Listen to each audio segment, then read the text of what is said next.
Trading levels, making money, we go long, we go short, and then we walk away and do it all again, another day.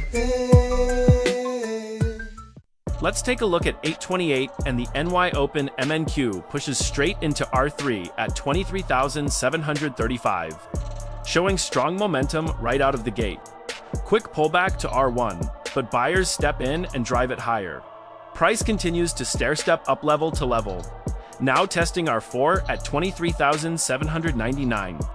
And there's the pop high of day, just above at 23,803.75. That's textbook ladder trading, hitting profit targets step by step. Nvidia earnings on deck, but the levels still respected perfectly. These levels are provided every evening in my newsletter, link in bio. We trade levels, we get money, we go at it every day. Trading NQ futures, we love volatility. Check the news, wait for open, and then we make our move. It all again. Trading levels, making money, we go long, we go short, and then we walk away and do it all again, another day.